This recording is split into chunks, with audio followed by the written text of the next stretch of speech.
ที่มาเตียว่าก็จะสักเลยที่เมืองต้นเป็นชนมาเยอะอย่างสามบาทที่ไปพวกคุณนั้นตั้งได้กี่มันเอาอุดข้ามในแล้วนี่ปีได้เลยมาตอนบ่าวที่ตอนนี้ปีที่2เดือนไปข้ามมาว่าจะหมดในที่คาเลยถึงมาเดือนทางมาจนในมาชีวิตทำชีวิตวันเมื่อวันมันในก็เป็นวันดีนี่มังคละวันอันก็มีออกจากการนี้ดังดูดีล่างผ่านเสร็จเอาพระธรรมศาสนาพระเป็นตอนในที่คาเลยตอนหลังจากในยามเดียว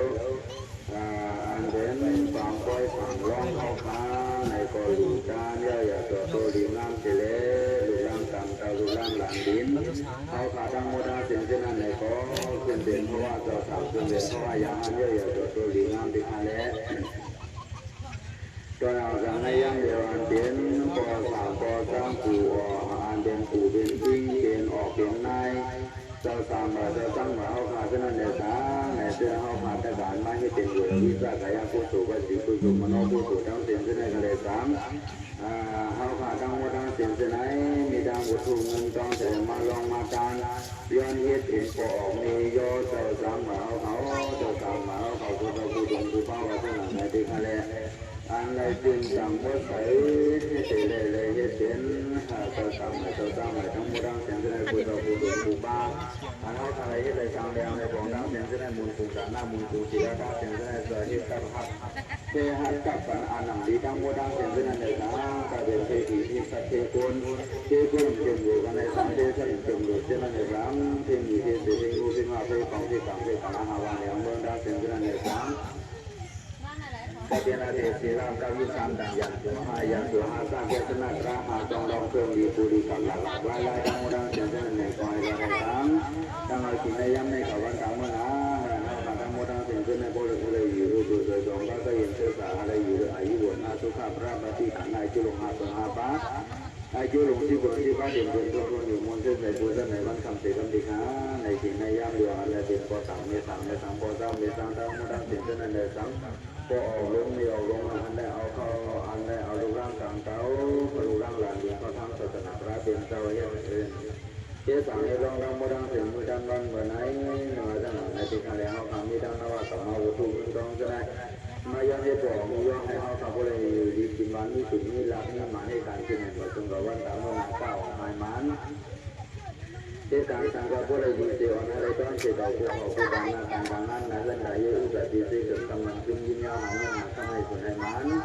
เฮ็ดกันสร้างสิ่งว่าก็ทั้งหลายไปทั้งหลายสิก็ทิ้งที่หาคนเฮาทิ้งที่มีเนี่ยตาคนมีเนี่ยตาหนังก็เฮาดูอย่าสันตาสังต้องเฮาใส่อะไรกันนี้ใช้อยู่ใช้สร้างอะไรคนไม่สิก็ให้ก็เป็นมานี่มาจังการเฮาก็มุมมองยังอันเจริญอะไรที่มันดีมอสันดีมาวันเดือนมื้อนั้น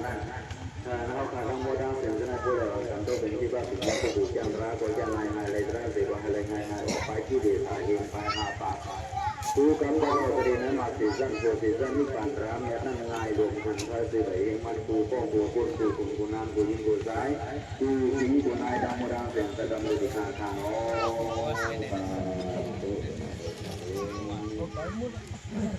เอาขาอย่างเดียวขาทั้งหมดทั้งเสียงวันกันไว้สาวอ้อกาซาดวงคำเจ้าผู้ว่าหัวเขากันดาวเสียงขาอ้อกาซาอ้อกา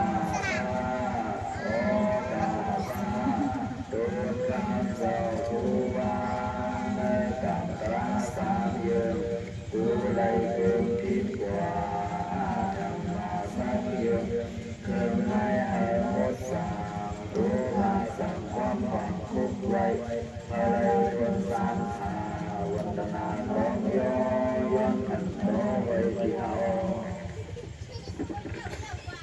โยซาเจ้าโยซาเป็นเทศาธรรมเจ้าสันติเจ้าผู้ชาเจ้าผู้ชาเนี่ยนั้น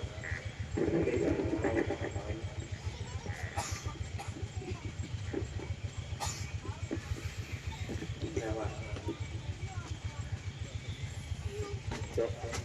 อนุชาตามเห็นสาวที่การเมืองกลางโมกามันที่ย้อนที่การเมืองกลางโมกามันที่การที่การตกจางเทวามีว่าตวิสันติตวิบุญตุเดกบาสนาปโนยะโรยะที่การบริจาคตรงมาแรงที่ว่ามีว่าตวิสันติตวิบุญตุเดกบาสนาปโนยะโรยะวะดูสวามิงกลางนาคันดูสวาติวัต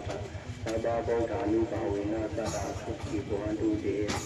วะดูสวามิงกลาง นาคันตุสบาติ